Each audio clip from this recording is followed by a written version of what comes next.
Fils et du Saint-Esprit, ainsi soit-il. Lecture du livre d'Angélus, 12e lettre aujourd'hui, écrite par Monseigneur Gaume le 24 juin 1872. Je reçois à l'instant la lettre qui t'a été inspirée par les dernières phrases de la mienne. Bien qu'elle ne rentre pas directement dans mon sujet, elle me paraît avoir assez d'importance pour être citée. Tu m'écris. Votre lettre m'a trouvé les annales de la philosophie chrétienne à la main. Le dernier numéro de cet excellent recueil, que je voudrais voir répandu partout, contient une condamnation très grave et très inconnue, de l'éducation païenne, dont vous vous plaignez avec tant de raison. La voici. Saint Clément, bien jeune encore, disait à Saint Pierre, dont il devait un jour être le successeur. Je ne puis savoir comment on vénère dans Jupiter les vices qu'on exècre dans les hommes. Pierre répond, puisque vous dites que vous ne le savez pas, apprenez de moi pourquoi les crimes sont vénérés dans Jupiter. D'abord, comme les païens ont commis les mêmes actions, ils espèrent être bien reçus de celui qu'ils ont imité dans ses turpitudes. Ensuite, les anciens ont laissé ces choses savamment consignées dans leurs ouvrages. Les poètes les ont décrites avec élégance. Et maintenant, sous le prétexte de l'instruire, on les fait étudier à la jeunesse, et quand la connaissance de ces choses a été incrustée dans les esprits tendres et simples des enfants, il est difficile de l'en arracher. Viennent dans les annales les réflexions suivantes.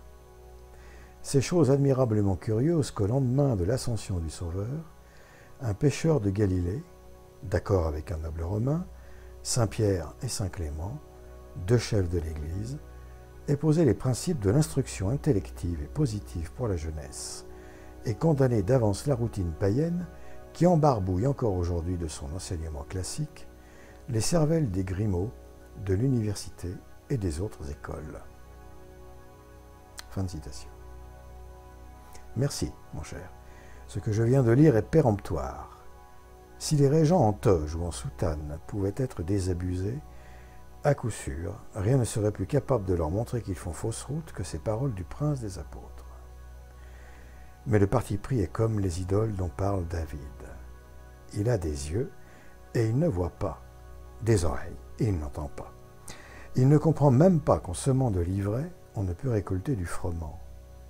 Et il continuera à semer de l'ivraie, et l'Europe en sera couverte. Revenons à l'Angélus. Et concepit de Spiritu Sancto, et elle conçut du Saint-Esprit. La divine conception n'eut pas lieu immédiatement après ces paroles.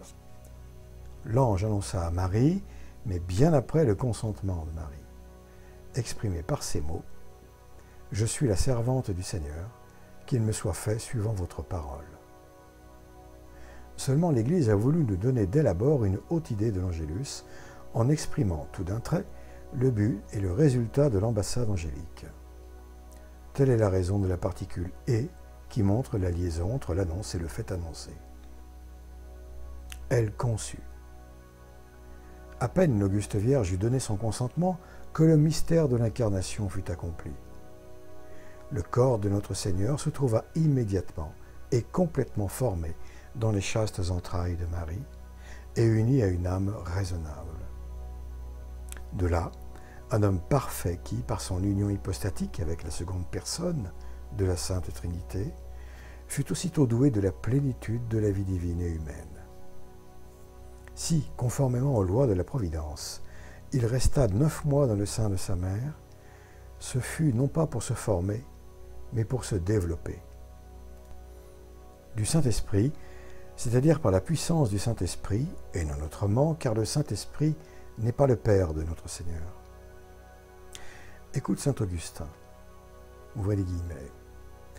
Sans doute le Saint-Esprit fut l'artisan de l'humanité de Jésus-Christ.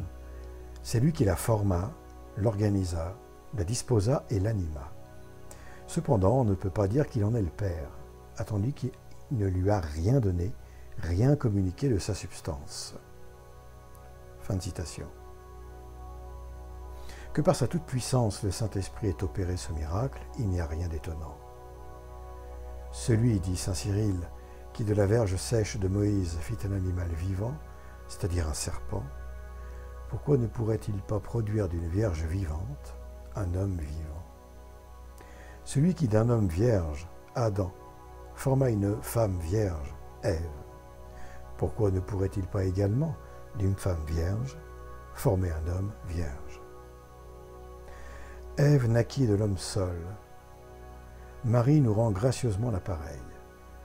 D'elle seule et non d'un homme, mais par la puissance du Saint-Esprit, elle enfante, demeurant toujours vierge, un homme-dieu. Enfin, d'une sèche poussière, Dieu fit Adam vivant. Pourquoi d'une vierge vivante ne pourrait-il pas former un homme? Une vierge n'est-elle pas plus qu'un grain de poussière? En bon théologien, tu sais que toutes les œuvres extérieures de Dieu, opéra ad extra, sont communes aux trois personnes de la Sainte Trinité. Chacune d'elles, en particulier, contribue au mystère de l'incarnation. Le Père affermit la faiblesse de Marie en l'enveloppant de sa toute-puissance. Le Saint-Esprit descend en elle, et le Verbe s'incarne dans son sein. Pourquoi donc l'incarnation semble-t-elle attribuée uniquement au Saint-Esprit? En voici la raison. L'incarnation est le mystère d'amour par excellence. De là découlent sur les anges et sur les hommes tous les biens de la grâce et de la gloire, du temps et de l'éternité. Le Saint-Esprit étant l'amour consubstantiel du Père et du Fils, rien n'est plus naturel que de lui attribuer spécialement le mystère de l'incarnation. Une fois de plus, admirons tout ce qu'il y a de profondément philosophique dans le langage de l'Église, notre mère. Plaignons ceux qui ne le connaissent pas, et plus encore ceux qui le critiquent, sans le connaître.